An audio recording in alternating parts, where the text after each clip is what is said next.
Czy w Atenach jest brudno? Czasem tak. Czy jest głośno? Prawie zawsze.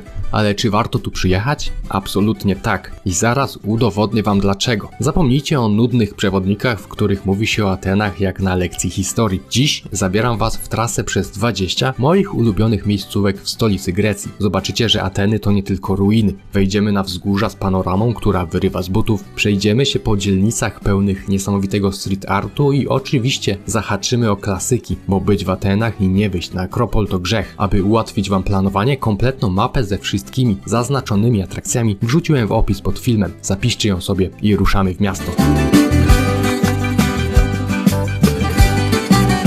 Akropol ateński. Zaczynamy od miejsca, bez którego wizyta w Atenach się nie liczy. Akropol to najsłynniejsze wzgórze w mieście, na którym znajdziecie ruiny najważniejszych starożytnych świątyń. Na samym szczycie króluje Partenon, symbol Grecji i jeden z najbardziej rozpoznawalnych budynków świata. Tuż obok stoi Erechteion, świątynia Posejdona i Ateny, którą poznacie po słynnych kariatydach. To kamienne rzeźby kobiet podtrzymujące dach. Samo wejście też robi wrażenie. Do strefy sakralnej prowadzą was propyleje, monumentalne schody i brama, która kiedyś oddzielała świat ludzi od świata bogów. Ale zanim wejdziecie na samą górę, zwróćcie uwagę na południowe zbocze. Mijacie tam teatr Dionizosa, miejsce narodzin greckiej tragedii oraz imponujący Odeon Heroda Attyka. Ten drugi jest tak świetnie zachowany, że do dziś odbywają się w nim koncerty i spektakle. Bilet w sezonie to wydatek 20 euro, poza sezonem 10. Przygotujcie się na to, że marmur na ścieżkach jest śliski jak lód, więc weźcie buty z dobrą podeszwą i pamiętajcie, na górze cienia praktycznie nie ma, panuje tu niemiłosierny upał. Żeby ominąć największy tłum przy bramie, warto wybrać boczne wejście od strony stacji metra Akropoli. Jest luźniej i od razu startujecie przy teatrze Dionizosa. Wzgórze Likavitos. Jeśli chcecie zobaczyć, jak ogromną betonową dżunglą są Ateny, musicie wjechać na wzgórze Likavitos. To najwyższe wzniesienie w mieście, liczące prawie 300 metrów, które góruje nawet nad Akropolem. Na samym szczycie stoi malowniczy biały kościółek świętego Jerzego. Tuż obok znajduje się też teatr na wolnym powietrzu, gdzie latem odbywają się koncerty. Sprawdźcie repertuar, bo akustyka i widok robią robotę. To stąd zrobicie to słynne pocztówkowe zdjęcie z Akropolem na tle morza. Największe tłumy ściągają tu na zachód słońca, kiedy całe miasto zmienia kolor na złoty i powoli zapalają się światła nocnych Aten. Na górę można dostać się na dwa sposoby. Pierwszy to piesza wspinaczka zygzakiem wśród piniowych drzew i opuncji, męcząca, ale darmowa. Druga to kolejka linowo-terenowa z dzielnicy Kolonaki. Bilet w dwie strony kosztuje około 13 euro, a wagonik odjeżdża co pół godziny. Kolejka jedzie w zamkniętym tunelu, więc podczas jazdy nie ma żadnych widoków. Wielu turystów jest tym rozczarowanych. Warto wjechać kolejką na górę, a na dół zejść pieszo. Zejście jest łatwe, zajmuje około 20 minut i oferuje panoramę, której nie zobaczycie z wagonika. Anafiotika. Na koniec mojego top 3 miejsce, które jest obłędnie urokliwe. Tuż pod północnym zboczem Akropolu, ukryta nad gwarną plaką, leży Anafiotika. To dzielnica wybudowana w XIX wieku przez robotników ściągniętych z wyspy Anafi do budowy pałacu króla Ottona. Tęsknili za domem, więc zbudowali sobie wioskę dokładnie taką samą jak u siebie. Mamy tu więc klasyczną, wyspiarską architekturę rodem z Cyklat. Małe, sześcienne domki, bielone ściany, niebieskie okiennice i wąziutkie schody, a to wszystko pośród bujnej roślinności. Nie ma tu zabytków z podręczników, tu atrakcją jest sam klimat. Panuje niesamowita cisza, słychać tylko cykady i miauczenie wszechobecnych kotów. To idealne miejsce, żeby uciec od hałasu metropolii i zgubić się w labiryncie uliczek, które często kończą się ślepym zaułkiem lub czyimś tarasem. Wstęp jest darmowy, bo to normalna strefa mieszkalna. Dojście bywa wyzwaniem, bo GPS w tych wąskich przesmykach po prostu wariuje. Najlepiej kierujcie się z plaki w górę, a potem szukajcie małych drogowskazów. Pamiętajcie, że te malownicze domki to nie skansen. Tam wciąż mieszkają zwykli ludzie, często starsi. Szanujcie ich spokój. Nie zaglądajcie przez okna do kuchni, nie wchodźcie na dachy do zdjęć i zachowajcie ciszę. W zamian dostaniecie najbardziej magiczny spacer w Atenach. Agora ateńska. To tutaj tętniło życie starożytnych Aten. Wyobraźcie sobie miks dzisiejszego centrum handlowego, sądu i parlamentu, tylko że w wersji antycznej. Jest tu dużo zieleni, więc to świetna ucieczka od miejskiego betonu. Spacerujemy alejkami, którymi chodził Sokrates i Platon. Głównym punktem jest świątynia Hefajstosa. To najlepiej zachowana grecka świątynia. Wygląda o niebo lepiej niż Partenon, bo ma dach i wszystkie kolumny. Jest tu zdecydowanie luźniej niż na Akropolu. Teren jest spory, więc zarezerwujcie sobie minimum godzinę. Kiedy słońce zacznie was smażyć, ucieknijcie do Stoa Atallosa. To ten długi budynek z kolumnami. W środku jest muzeum, jest cień i co najważniejsze, są darmowe toalety w cywilizowanym standardzie.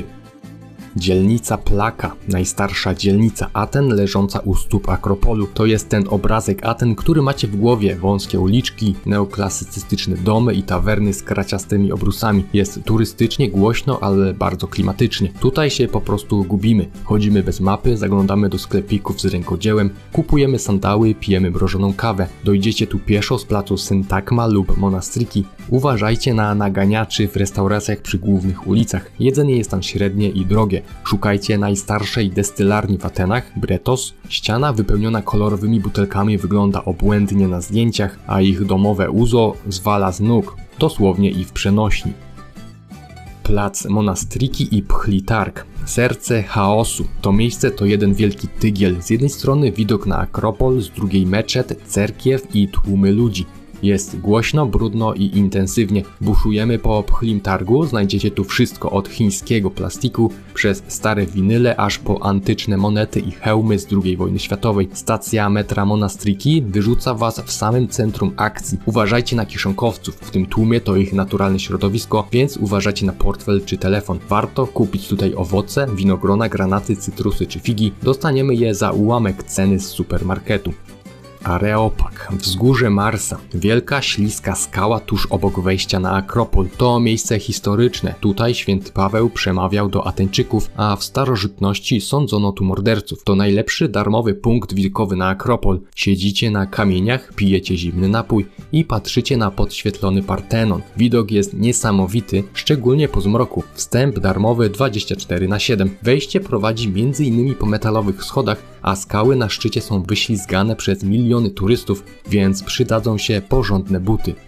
Zmiana warty na placu Syntagma. Oficjalne centrum współczesnej Grecji pod budynkiem parlamentu. Jest podniośle, ale też trochę zabawnie dla turystów ze względu na specyficzny chód żołnierzy. Oglądamy Ewzonów, elitarną gwardię w tradycyjnych strojach z pomponami na butach. Ich chód imituje koński krok. Stoją w pełnym słońcu, nieruchomo, a zmiana warty to prawdziwy spektakl. Zmiana jest co godzinę o pełnej godzinie. Największa pompa z orkiestrą jest w niedzielę o 11, ale wtedy są też największe tłumy. Nie próbujcie robić sobie śmiesznych selfie z żołnierzami ani podchodzić za blisko. Strażnik uderzy kolbą karabinu w ziemię, a jeśli to nie pomoże, po prostu was staranuje.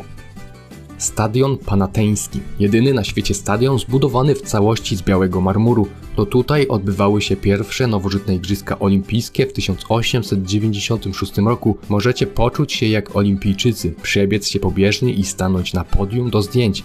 Bilet kosztuje około 10 euro. W cenie macie audioprzewodnik po polsku, warto go wziąć, bo historia tego miejsca jest niesamowita. Jeśli nie chcecie kupować biletu, nie wchodźcie do środka. Wejdźcie na wzgórze Arditos, które jest tuż obok. Z góry widać całą płytę stadionu idealnie, a w kieszeni zostaje wam dyszka na gyrosa. Muzeum Akropolu. Nowoczesność w kontraście do starożytności. Budynek ze szkła i betonu, który stoi tuż pod Akropolem. Klimatyzacja działa tu wyśmienicie, co latem ratuje życie. Oglądamy oryginalne rzeźby z Partenonu, te, których nie ukradli Brytyjczycy, i słynne kariatydy z bliska. Pod szklaną podłogą przy wejściu widać ruiny starożytnego miasta. Bilety kupcie online, żeby nie stać w kolejce. Nawet jeśli nie chcecie zwiedzać muzeum, wejdźcie na kawę do muzealnej restauracji na tarasie. Nie potrzebujecie do tego biletu na wystawy, a widok na Akropol z nad filiżanki cappuccino jest wart miliony.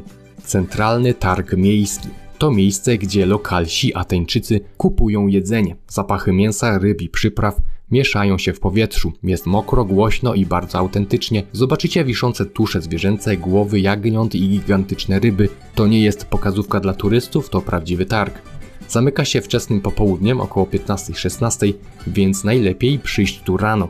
Znajduje się przy ulicy Antinas, niedaleko Monastriki. Wewnątrz hali mięsnej ukryta jest kultowa knajpa Epirus.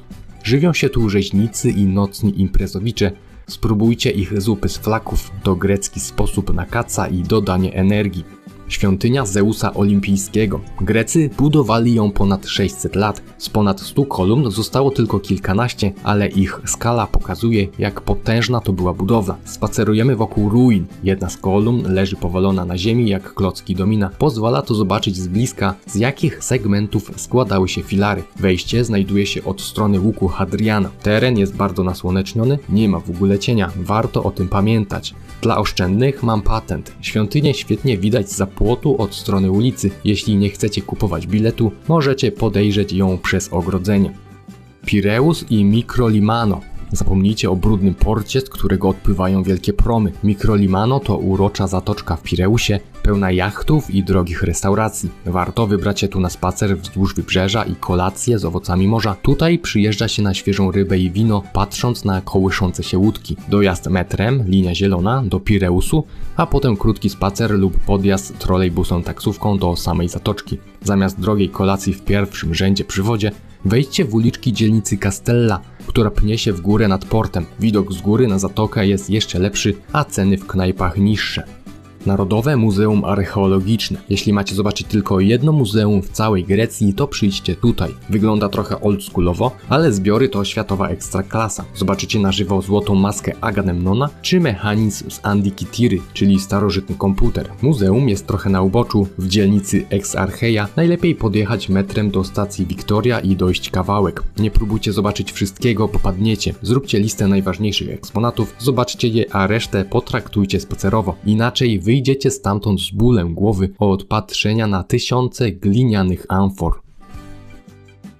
Forum Rzymskie. To miejsce było handlowym sercem miasta w czasach, gdy Atenami rządzili Rzymianie. Największą ciekawostką jest tu wieża wiatrów, ośmioboczna marmurowa budowla, która służyła jako zegar słoneczny, wodny i stacja meteorologiczna. Zwróćcie uwagę na płaskorzeźby pod dachem, przedstawiające postacie personifikujące konkretne kierunki wiatru. Choć teren jest mniejszy od pobliskiej agory greckiej, imponuje monumentalną bramą z potężnymi kolumnami, które przetrwały 2000 lat. Wykopaliska leżą tuż przy urokliwej place, więc możecie je dokładnie obejrzeć nawet z poziomu ulicy, spacerując w stronę Akropolu.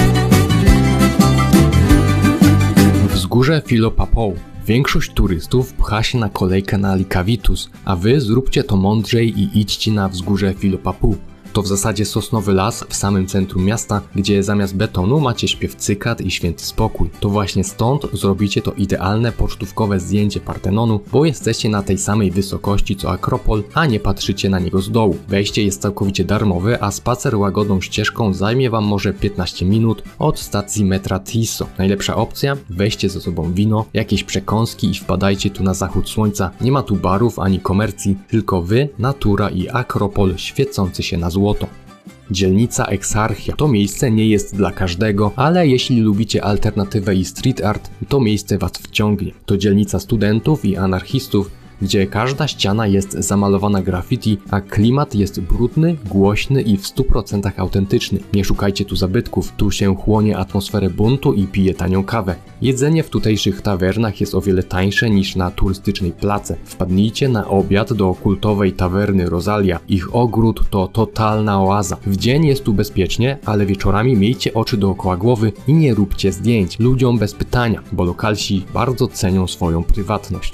Kerameikos. Starożytny cmentarz na wakacjach, brzmi ponuro, ale zaufajcie mi, jest to jedno z najpiękniejszych i najcichszych miejsc w Atenach. To starożytna nekropolia pełna rzeźb i ruin, przez którą przepływa mała rzeczka. Większość wycieczek omija to miejsce szerokim łukiem, pędząc na Akropol, więc macie tu szansę na spacer bez tłumów. Co najlepsze, jeśli kupiliście ten duży bilet combo za 30 euro, to wejście tutaj macie już w cenie. Patrzcie pod nogi. Teren jest pełen dzikich żółwi, które wiosną i latem łażą między nagrobkami. Centrum Kultury Fundacji Stravosa Niarchosa. To totalny kontrast. Uciekamy od starożytnych kamieni do futurystycznego Centrum Kultury. To gigantyczny kompleks ze szkła i betonu nad samym morzem, który wygląda jak statek kosmiczny. Mieści się tu opera i biblioteka, a całość otacza wielki park. To idealne miejsce, żeby odpocząć od upału i hałasu centrum. Wjazd windą na dach jest darmowy, a widok na całe miasto i morze robi ogromne wrażenie. Dojedziecie tu darmowym shuttlebusem, który odjeżdża z placu Syntagma. Koniecznie wejdźcie na samą górę do Lighthouse'u. to przeszklony taras widokowy, gdzie poczujecie się jak w nowoczesnej metropolii, a nie w muzeum. Ulica Pitaki. Kiedyś był to jeden z tych mrocznych i zapomnianych zaułków, których turyści woleli unikać szerokim łukiem. Wszystko zmieniło się dzięki kreatywności mieszkańców, którzy przynieśli setki swoich starych, nieużywanych lamp oraz żyrandoli, by stworzyć nad głowami przechodniów świecący sufit. Efekt jest niesamowity. Spacerujecie pod kolekcją przeróżnych lamp, która nadaje temu miejscu niemal filmowy, nieco hipsterski klimat. Ściany wokół pokryte są odważnym street artem i muralami, co tylko potęguje industrialny charakter okolicy. Koniecznie wpadnijcie tu po zmroku, gdy wszystkie lampy są zapalone, bo wtedy ta krótka alejka w dzielnicy Psiri wygląda najlepiej na zdjęciach. Jako obywatele Polski wjeżdżamy do Grecji na dowód osobisty. Paszport nie jest wymagany. Grecja należy do strefy Schengen, więc po przylocie nie przechodzisz kontroli paszportowej. Lądujesz i od razu idziesz po bagaż lub do wyjścia. Bezpośredni lot z Warszawy, Krakowa czy Katowic trwa zazwyczaj od 2 godzin 40 minut do 3 godzin. To idealny dystans na przedłużony weekend. Tanie linie często lądują późno wieczorem, co warto uwzględnić przy planowaniu dojazdu do kwatery. Jeśli chodzi o dojazd z lotniska do centrum, mamy 3 opcje: metro, autobus i taksówkę. Metro, linia numer 3, niebieska. Najwygodniejszy sposób. Bilet kosztuje 9 euro, metro kursuje co 36 minut. Jeśli podróżujecie w 2 osoby, możecie kupić bilet grupowy taniej. Podróż trwa około 40-50 minut. Autobus X95 kosztuje 5,5 euro. Jego największą zaletą jest to, że kursuje całą dobę, co jest kluczowe przy nocnych lotach. Dojeżdża bezpośrednio na plac Syntagma. W ciągu dnia może utknąć w korkach nawet 1,5 godziny. W nocy dojeżdża w 40 minut. Opcja numer 3, taksówka Uber. Najdroższa, najszybsza i najwygodniejsza. Dowiezie nas pod same drzwi hotelu. Z lotniska do centrum obowiązują stałe stawki. Około 40 euro w dzień i 55 euro w nocy. Czas przejazdu 35-40 minut. Co ważne, mamy też dostępny bilet turystyczny 3-dniowy, który kosztuje 22 euro i obejmuje przejazd z lotniska i na lotnisko metrem lub autobusem oraz nielimitowaną komunikację miejską w Atenach przez 72 godziny. Jeśli planujesz dużo jeździć metrem i tramwajami, to opcja najbardziej opłacalna. Idealny czas na wyjazd do Aten to maj, czerwiec oraz wrzesień, październik. Jest bardzo ciepło, ale nie upalnie. Zimą, listopad, marzec, temperatura to około 12-17 stopni Celsjusza, idealnie na zwiedzanie bez tłumów i z biletami do muzeów tańszymi o 50%.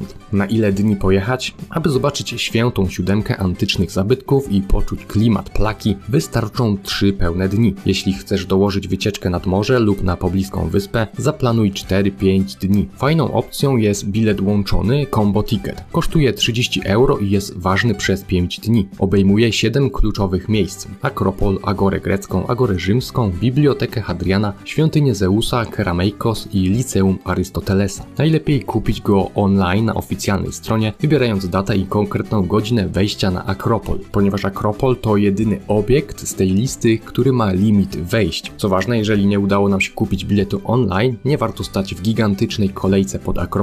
Lepiej podejść do kasy przy Bibliotece Hadriana lub Liceum Arystotelesa. Tam zazwyczaj nie ma nikogo. Kupujesz bilet łączony i z nim idziesz prosto do bramek na Akropolu. Gdzie na plażę w Atenach? W samych Atenach typowych plaż nie ma, ale wystarczy wsiąść w linię tramwajową numer 6 z placu Syntagma i pojechać w stronę wybrzeża Apostolou. Mamy tam Glyfadę i Wolałę, najpopularniejsze plaże z dobrą infrastrukturą. Mamy jezioro Voligameni, to naturalne spa z wodą termalną o temperaturze około 24 stopni przez cały rok i znajduje się około 25 km od centrum. Można tam dojechać autobusem lub taksówką. Mamy też półwysep Sunion, to już wycieczka na pół dnia, 60 km, ale tamtejsza plaża pod ruinami świątyni Posejdona przy zachodzie słońca to absolutny top. Co zjeść i wypić w Atenach? Ateński street food jest tani i genialny. Przede wszystkim gyros i suwlaki. Wersja w picie kosztuje zazwyczaj 3,5-4,5 euro. Moussaka, pieczona zapiekanka z bakłażanami i mięsa mielonego. Freddo espresso, mrożona, mocna kawa z dużą ilością piany. Lokumades, małe pączki w syropie. Z czego słynie miasto i co warto przywieźć? Miasto słynie przede wszystkim z Akropolu, marmurowego stadionu panateńskiego, zmiany warty czy ogromnej liczby kotów i żółwi. A co warto przywieźć? No to na pewno oliwa i oliwki, sandały ręcznie robione ze skóry, likiery z żywicy drzew rosnących tylko na wyspie Chios, masticha, ma unikalny leśno-ziołowy smak, naturalne gąbki wydobywane z Morza Egejskiego, miód tymiankowy,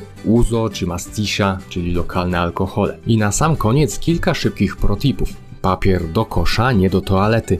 Greckie rury są bardzo wąskie, przez co bardzo łatwo je zatkać. Uwaga na kieszonkowców. Metro z lotniska oraz plac Monastriki to raj dla kieszonkowców. W plecach i wartościowe przedmioty warto mieć na oku. Nocleg. Unikaj placu Omonia. Celuj w Plakę, Kołkaki lub Psiri. Śliskie marmury. Akropol i Plaka są wyślizgane jak lód. Dobre buty to podstawa. Taksówki z Freenau. Znamy cenę z góry, zero kłótni o licznik i finalną cenę. W niedzielę o 11 na placu Syntagma mamy zmianę warty na bogato. Warto przybyć 20 minut wcześniej i darmowy Akropol. W pierwszą niedzielę miesiąca od listopada do marca wchodzimy za okrągłe zero. Antyczna przygoda w Atenach dobiega końca, ale nasza wspólna lista miejsc do odhaczenia jest znacznie dłuższa. Kliknij w jedną z propozycji obok, zapnij pasy i ruszajmy w kolejny